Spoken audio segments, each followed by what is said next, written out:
दोस्तों नमस्कार। आप सभी का स्वागत है मेरे YouTube चैनल ग्राफिक व्यूज पर। आप जानते हैं कि 20 जून 2021 को हम फादर्स डे मनाने जा रहे हैं और मेरा आज का वीडियो फादर्स डे यानी पितृ दिवस पर ही आधारित है। यूं तो पिता एक ऐसा रिश्ता है जिसके लिए सम्मान की कोई समय सीमा नहीं होती, कोई खास दिन या कोई पल या कोई मोमेंट नहीं रखा जाता। हमेशा हर दिन, हर पल, हर मोमेंट उनके सम्मान के लिए ही होता है। ऐसा जज्बा संतान के अंदर होना चाहिए। लेकिन फिर भी एक खास दिन को इसलिए रखा जाता है, उस दिन हम उनको विशेष तौर से दर्शाएं कि पिता का महत्व हमारे जीवन में। के पितृ दिवस यानी फादर्स डे की कहानी है वॉशिंगटन से शुरू होती है। जब 20वीं सदी की शुरुआत थी तो वॉशिंगटन में सोनेरो डॉट नाम की एक छोटी बच्ची थी जिसकी मां का देहांत हो गया था। उसके भाई बहन भी गुजर चुके थे। पिता गृह युद्ध में एक सिपाही की नौकरी करते थे, बहुत ही व्यस्त रहते थे।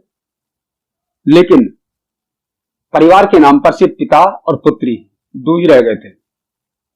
पिता का नाम था विलियम स्मार्ट, जिन्होंने सोनेरो के जीवन में मां की कमी कभी महसूस नहीं होने दी। उन्होंने बहुत ही जतन से, बहुत ही लाड़ प्यार से उस बच्ची को पाला और उसका जीवन बनाया।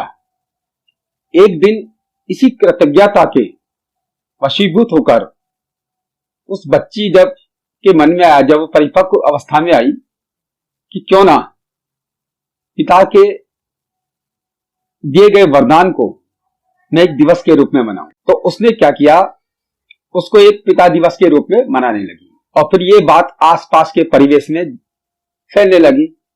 एक दिन 19 जून 1910 को पहली बार पितृ दिवस यानी फादर्स डे व्यापक तौर से वॉशिंगटन में मनाया गया। अब यही सिलसिला जारी रहा। फिर 1966 में अमेरिकन प्रेसिडेंट यानी अमेरिकन राष्ट्रपति लिंडन जॉनसन ने जून के तीसरे रविवार को पितृ दिवस मनाने की आधिकारिक घोषणा कर दी और उसके बाद 1972 में अमेरिका में पितृ दिवस पर स्थायी अवकाश घोषित कर दिया गया।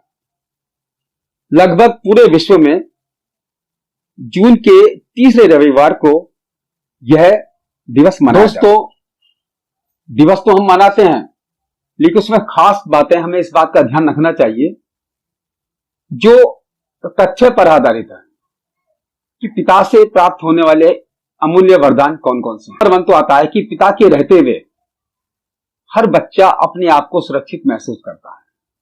नंबर 2, पिता एक वट वृक्ष की तरह होते हैं जिसकी छाया में बच्चा मजबूती से खड़ा रहता है। नंबर 3, अपने आसपास के परिवेश को समझने की ताकत बच्चे को पिता से ही मिलती है। नंबर 4, दृढ़ इच्छा शक्ति के साथ आगे बढ़ने की प्रेरणा भी बच्चे को पिता से ही प्राप्त होती है। नंबर 5, सामाजिक क्रियाकलापों से आपको जोड़ना यानी उसके साथ अंतर इंटरेक्शन करना, अंतर क्रिया करना और उसको समझना, ये जो कला है और समाज में अपने आप को व्यवहारिक बनाने की जो कला है, ये भी हमको पिता से ही शिक्षा के रूप में प्राप्त हो। नंबर 6, जिस वक्त हम संघर्ष में होते हैं तो संघर्ष में हिम्मत नहीं हारना या अपने आप को जीवंत बनाए रखना भी पिता द्वारा ही हम सीखते हैं। तो ये तो पिता द्वारा दिए गए वरदान हैं जो मैंने सुझाए हैं आपको। इसी दिवस पर मैंने एक कविता की रचना की है। अगर आप सबको अच्छी लगे तो कमेंट में जरूर बताना। फंसते थे कठिन सवालों पर, गुत्थी में उलझ हम जाते थे। फंसते थे कठिन सवालों पर, गुत्थी में उलझ हम जाते थे। वो पिता ही थे जो समझा कर कठिन सवालों को, गुत्थी की उलझन हटवा कर हमको तो खूब हंसाते ही थे। गिरते थे खेल कूद कर जब चोट हमें लग जाती थी, जख्मों को थोड़ा सहला कर डर डर के घर को जाते थे। वो पिता ही थे जब डांट मारकर दवा दिलाकर जख्मों की लड्डू पेड़े खिलवाते थे। वो पिता ही थे जब कठिन रास्तों पर ले जाकर चलना हमको सिखलाते थे। वो पिता ही थे जो जल की धारा में जाकर वो पिता ही थे जो जल की धारा में खुद जाकर एहसास तरंगों का हमको करवाते थे और उमंगों का साथ हमको दिलवाते थे। वो पिता ही थे जो सब सहकर भी खुद हमको सब कुछ देकर हमसे रुखसत हो जाते थे। वो पिता ही थे जो सब सहकर भी खुद हमको सब कुछ देकर हमसे रुखसत हो जाते थे। तो दोस्तों, ये मेरी कविता है।